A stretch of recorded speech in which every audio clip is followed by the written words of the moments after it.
ग्राम कोलियापुरी पड़ता है। मैं जहाँ का किसान हूँ, हमारा जो मूल काम है खेती करने का है। रामजस साहू को हम जितने नहीं देंगे। क्षेत्र की जो स्थिति को बिगाड़ने में अगर सबसे बड़ा किसी का योगदान है तो यहाँ के विधायक का है। नशा के कारण पूरे गरीब मोहल्ले में लोगों का निकलना दुश्वार हो चुका है। वो समझ गए हैं कांग्रेस केवल झूठ बोल के सत्ता में आती है। भारतीय जनता पार्टी यहाँ के गृह मंत्री यहाँ कांग्रेस सरकार को उखाड़ फेंकेगी। तो नमस्कार, मैं हूं गुलाब देशमुख। चुनाव का बिगुल बज चुका है और सभी पार्टियां अपनी अपनी प्रत्याशी घोषित कर चुके हैं। दुर्ग ग्रामीण विधानसभा में आज सुबह सुबह घोषणा हुआ कि ताम्रध्वज साहू यहीं से चुनाव लड़ेंगे। सारी चर्चाओं पे विराम लग गया है कि वो बेमेतरा जाले हैं, बालोद जाने वाले थे। ऐसा कुछ भी नहीं हुआ। इस बार वो दुर्ग ग्रामीण से लड़ रहे हैं। उसके सामने में भाजपा की ओर से है प्रत्याशी ललित चंद्राकर, वो भी हमारे साथ मौजूद है। चंद्राकर जी, कैसा आपको रिस्पॉन्स मिल रहा है क्षेत्र में? सबसे पहले आपको बहुत बहुत बधाई, शुभकामनाएं। केंद्रीय नेतृत्व, प्रदेश नेतृत्व, जिला नेतृत्व और हमारे मंडल के जो सभी शीर्ष नेतृत्व, उन सभी को बहुत बहुत धन्यवाद देना चाहता हूं कि एक छोटे से कार्यकर्ता, भारतीय जनता पार्टी के एक सामान्य कार्यकर्ता को आज अपना उम्मीदवार बना के यहाँ की जनता, यहाँ के कार्यकर्ताओं के मान सम्मान को जो बढ़ाया है, मैं उसके लिए पार्टी को बहुत बहुत धन्यवाद देता हूँ। जहाँ तक हमें जानकारी है, आप कभी पंच नहीं रहे, सरपंच नहीं रहे, जनपद जिला ना पार्षद रहे। मतलब कभी सोचा था कि डायरेक्ट विधायक लड़ना है, ऐसा प्लानिंग था क्या पहले से? ऐसा कुछ मतलब आपने सोचा रहा होगा पहले? बहुत सालों से आपने संघर्ष भी किया है। निश्चित तौर पे 25-30 साल से इस क्षेत्र में मैं काम कर रहा हूँ और मेरा एक ही सोचता था, एक राष्ट्रवादी पार्टी के विचारधारा से जुड़ के इस क्षेत्र की जनता के साथ मिल के काम करो। यहाँ के जनता का मैं कैसे विकास कर पाऊँ, कैसे उन्नति कर पाऊँ और कैसे उनके साथ वो आगे बढ़े, यही सोच के साथ मैं इस सेवा के काम में निरंतर आगे चलता रहा। चाहे मुझे टिकट मिले चाहे ना मिले, लेकिन पार्टी के जो जवाबदारी मुझे दिया गया, उस जवाबदारी को बाखूबी ईमानदारी से, निष्ठा से पार्टी के साथ में लगा रहा, जिसके फलस्वरूप हजारों कार्यकर्ताओं के अनुरूप, हजारों कार्यकर्ताओं के जो सोच और हजारों कार्यकर्ताओं का जो एक सोच था कि ये भारतीय जनता पार्टी के कार्यकर्ता एक सामान्य कार्यकर्ता को मिले और इस क्षेत्र के कार्यकर्ता को मिले, जिसे भारतीय जनता पार्टी ने एक मौका दिया। आपने कहा था कि राजा और रंग की लड़ाई है कि इंटरव्यू में, तो लोग तो बताते हैं कि आप धनवान व्यक्ति हैं, रंग तो नहीं है। किस तरीके से आपने उसको डिकोड किया है? राजा रंग का कहने का मतलब ये था कि आज वो सरकार में है और सरकार में साथ साथ वो गृह मंत्री भी है, पीडब्ल्यू मंत्री भी है और पूर्व में भी जब वो विधायक मंत्री थे कांग्रेस के शासन में, जोगी के समय, उस समय भी वो मंत्री हुआ करते थे। मेरा तात्पर्य वही था कि राजा और रंग का मतलब मैं एक सामान्य कार्यकर्ता हूँ और वो एक गृह मंत्री है, विधायक है, पीडब्ल्यूडी मंत्री है। मेरा उस कहने का तात्पर्य वही था। कई दर्शक हमसे पूछे कि भाई ललित चंद्राकर कौन है, वो कहाँ के रहने वाले हैं, क्या वो दुर्ग ग्रामीण के ही परिदृश्य के रहने वाले हैं कि दुर्ग में रहते हैं? एक्चुअल चीज़ लोग जानना चाहते हैं हमारे दर्शक, उनको बताएंगे थोड़ा सा। आप भी अच्छे से जानते हैं भाई कि मैं कहाँ का रहने वाला हूँ। आप भी बरसों से देखते आ रहे हैं कि इस क्षेत्र में निरंतर मेरा आना जाना, पार्टी के हर कार्यक्रम में, जनता के हर सुख दुख में, और मेरा गांव दुर्ग ग्रामीण में ग्राम कोलियापुरी पड़ता है। मैं जहां का किसान हूं। मैं मूलतः हम लोग कृषक हैं, हम लोग व्यापारी भी हैं, लेकिन हमारा जो मूल काम है खेती करने का है। तो क्या लगता है, दुर्ग ग्रामीण में समस्याएं तो अपार है, एंटी इनकम्बेंसी है, आपके पार्टियों के लोग जो हैं, कई लोगों की थोड़ी नाराज़गी होगी, दूर कर लिया जाएगा? पार्टी में कहीं नाराज़गी नहीं है। आज आप यहाँ पे आए हैं, आज यहाँ पे का जो बैठक केवल ये उतई मंडल का है और उतई मंडल में आज देखेंगे हर गांव से हमारे कार्यकर्ता आए हैं और आज पूरे कार्यकर्ताओं में क्या जोश उमंग है आप यहाँ पे देख रहे हैं कि हमारे कार्यकर्ताओं में वो कार्यकर्ता आज अपने आप को यही महसूस करते ये टिकट हर कार्यकर्ता को टिकट मिला है, ललित चंद्राकर को नहीं। ये हर कार्यकर्ता एक प्रत्याशी अपने आप को मान के यहाँ सब आज शपथ लेके जा रहे हैं कि एक भी बूथ में ताम्रध्वज साहू को हम जितने नहीं देंगे, क्योंकि ऐसा विधायक, ऐसा जनप्रतिनिधि नहीं चाहिए जो हर बात में झूठ, लबारी और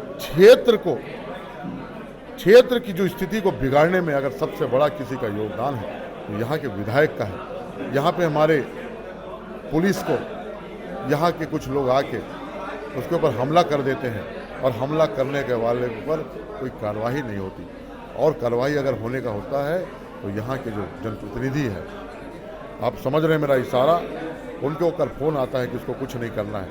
जब एक सुरक्षा कर्मी ही अगर सुरक्षित नहीं है तो आम जनता यहाँ पे क्या सुरक्षित होगा।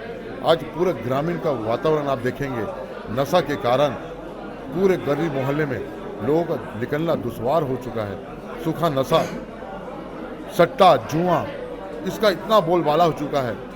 यहाँ हर माँ, हर वो बाप, हर वो भाई, हर वो बहन आज बहुत त्रस्त है, और इस सरकार से कब छुटकारा मिले वो यही इंतजार कर रहे हैं। और 17 तारीख को आप देखेंगे कि भारतीय जनता पार्टी को प्रचंड बहुमत से दुर्ग ग्रामीण विधानसभा में विजय होके यहाँ की विधानसभा में, छत्तीसगढ़ के विधानसभा में अपना एक सरकार बनाने में अपनी महती यहाँ के रोल अदा करेंगे यहाँ की जनता। सवाल ये भी है कि भारी भरकम विभागों के वो मंत्री हैं और रहे हैं और पूरे क्षेत्र में सक्रिय रहे हैं, कौन से ऐसे मुद्दे हैं जिसमें आप उन्हें घेरने वाले हैं?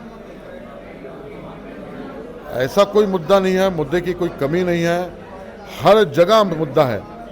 सबसे पहले इनका मुद्दा भ्रष्टाचार, अपार भ्रष्टाचार। उस भ्रष्टाचार को आप भी देख रहे हैं, इनके कई विधायकों के ऊपर कई इनके अधिकारी आज जेल के अंदर हैं, और जिसका पूरा आपको ईडी के माध्यम से कई लोग जेल के अंदर हैं, और अभी और कई लोग जेल जाने की तैयारी में हैं। आप देखेंगे कि क्षेत्र में, मैं बताया इसके पहले आपको कि क्षेत्र में हर गांव में खुलेआम नशा बिक रहा है, चाहे वो दारू हो चाहे सूखा नाश्ता, और हर गांव गली में सट्टा, जिसके कारण यहाँ के जनरेशन, यहाँ के परिवार आर्थिक रूप से कमज़ोर होते जा रहे हैं, और कई परिवार में तो कमाने और खाने के लिए कोई बचा नहीं है। जिसको उसके केवल महिलाएं हैं, उसके परिवार को कैसे भरण पोषण हो, कैसे आगे चले, ये भारी समस्या। यहाँ पे कई किसान आत्महत्या करे हैं, उसका आत्महत्या करने के कारण केवल जो दवाई है वो डुप्लीकेट दवाई मिलने के कारण हर चीज़ में यहाँ पे केवल भ्रष्टाचार है। वो नकली दवा मिलने के कारण हमारे यहाँ पास के गांव में हमारा किसान भाई कुछ समय पहले सुसाइड कर लिए थे, जिसका आप लोग अखबार के माध्यम से, और जब जाने पे पता चला हम लोग गए भी थे उसके घर। दूसरी बात, यहाँ पे युवाओं के साथ छला गया कि हम उसको नौकरी देंगे, उसको बेरोजगारी भत्ता देंगे, लेकिन आज कोई बेरोजगारी भत्ता नहीं है, नौकरी नहीं है। यहाँ कहे थे कि हम हर बुजुर्ग को वृद्धा पेंशन बढ़ा देंगे, उनको बढ़ाएंगे, तो वृद्धा पेंशन योजना भी नहीं बढ़ाया गया। ऐसे ना जाने कई योजना है। और सबसे बड़ी बात ये बोले कि बिजली बिल हम हाफ करेंगे। आज 18 में जो बिजली बिल था उस समय अगर 200 आ रहा था, तो अभी 400-500 बिजली बिल आ रहा है, और हाफ करेंगे बोले। बिजली बिल का टैरिफ को भी ये लोग इतने ज़्यादा बढ़ा चुके हैं जो आज हर जनता पूछ रही है। यहाँ पर का इस सरकार और कांग्रेस के सरकार पर यहाँ की जनता अब भरोसा करने वाली नहीं है। वो समझ गए हैं कांग्रेस केवल झूठ बोल के सत्ता में आती है और आम जनता का कोई काम नहीं करते, कोई उनके लिए ऐसा कोई योजना नहीं बनाते जिनके उनका विकास हो। आज आप देखेंगे दुर्ग ग्रामीण में चारों तरफ ही समस्या है। हमारे एक सरपंच है जिसको लगातार प्रताड़ना कर रहे हैं भाजपा के जो सरपंच है, और एक जो हमारा सरपंच, उसको तो धारा 40 में हटाने के बाद उसको प्रताड़ना, उसको काम करने के लिए नहीं देते, और काम अगर करने को जाता है तो कुछ ना कुछ अड़चन कर देते हैं। फिर धारा 40 में उसको हटाने के बाद फिर उन्हीं के परिवार से वहाँ पे फिर वो सरपंच चुन के आए, और पिछले समय से ज़्यादा वोट चुन के सरपंच में आए, ये साफ दिखाता है कि गृह मंत्री केवल दुश्मनी का काम करते हैं और भारतीय जनता पार्टी के साथ भेदभावपूर्ण करते हैं। हमारे जिला पंचायत के जो सदस्य हैं उनके जो कोटा का जो पैसा आता है उस पैसे को भी उनको नहीं दिया जाता, जबकि पूरा पैसा केंद्र शासन से आता है, 14 वित्त आयोग हो या 15 वित्त आयोग हो।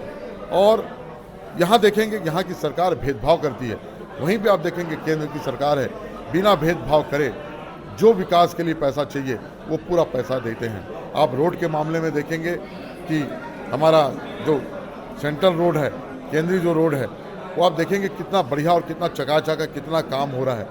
और केंद्र कोई भेदभाव नहीं करती यहाँ के विकास के लिए, लेकिन यही की सरकार है जो हर वक्त भेदभाव करती है। जो गरीबों को, जो बीपीएल परिवार में जिनको मकान मिलना था, पक्का मकान, उस पक्का मकान को भी 2018 के बाद बंद पड़ा है। ये अपने हिस्से का जो पैसा है उस पैसा को नहीं देती, जबकि केंद्र की सरकार ने कई बार इनको रिमाइंड किया है कि आप अपना पैसे का हिस्से का पैसा जमा करो और आम गरीब को प्रधानमंत्री आवास योजना है उसका लाभ दो।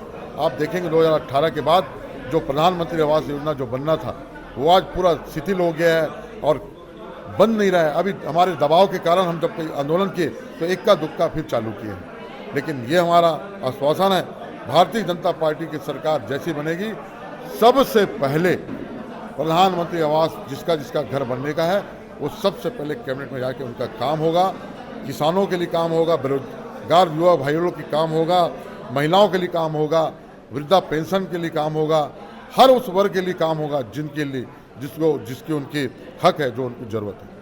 अंतिम सवाल है, अभी उन्होंने कुछ दिन पहले रुआ बांधा में जब आपके जिस दिन वायरल सूची आई थी उसी दिन उन्होंने एक बयान दिया था कि रमन सिंह क्या नरेंद्र मोदी यहाँ आ जाए वो मुझे शायद ही हरा पाएंगे, इस तरीके बयान दिया है। इस पर आप क्या राय रखते हैं? ये अंतिम सवाल है। निश्चित तौर पे मुझे भी जानकारी पता चला और मैं वो वीडियो देखा भी। वो पता चला कि कई लोगों से पता कर रहे थे कि वो वायरल सूची सही है कि गलत है, और कई लोग से पूछवाने के बाद कई लोग उसके जो समर्थक है वो बताए लगभग वो वायरल जो सूची है वो फाइनल हो सकता है। तो उनको पूछे अगर ये सूची फाइनल है तो क्या होगा, तो ये अंदर की बात है। और वो उनके जो कार्यकर्ता जवाब दिए उस जवाब से वो चकरा गए, और चकराने के बाद ये भरोसे का जब उनका यात्रा चल रहा था उस यात्रा में ये अनगढ़ बयान दे चुके, जिसमें यहाँ के पूर्व मुख्यमंत्री डॉक्टर रमन सिंह हो या देश के यशस्वी प्रधानमंत्री जो विश्व के सबसे लोकप्रिय नेता है, ऐसे नेता को चैलेंज करना कि यहाँ से आए और चुनाव जीत के दिखाए। तो मैं विनम्र निवेदन करता हूँ, मैं यहाँ के विधायक और यहाँ के गृह मंत्री को, एक छोटे से कार्यकर्ता को भारतीय जनता पार्टी ने अपना प्रत्याशी बनाया है, इस कार्यकर्ता ही से पहले लड़ाई लड़ ले। नरेंद्र मोदी यहाँ पर चुनाव लड़ रहा है। कुल मिला के हर कार्यकर्ता नरेंद्र मोदी है, हर कार्यकर्ता ललित चंद्राकर है, और यहाँ के हर कार्यकर्ता अपने आप को नरेंद्र मोदी और ललित चंद्राकर समझ के काम करें और यहाँ से संकल्प लेके आज जा रहे हैं। आज हाँ भाई सभी कार्यकर्ता में आज देखो आप जोश है, उमंग है और विश्वास है कि भारतीय जनता पार्टी यहाँ के गृह मंत्री यहाँ कांग्रेस सरकार को उखाड़ फेंकेगी। तो ये तो थे ललित चंद्राकर जी जो दुर्ग ग्रामीण विधानसभा के भारतीय जनता पार्टी के प्रत्याशी हैं। उन्होंने बहुत कुछ बातें कही, इस वीडियो में आप सुन रहे थे। मैं हूं गुलाब देशमुख। ऐसे और भी अपडेट्स के लिए बने रहिए धारा न्यूज़ के साथ।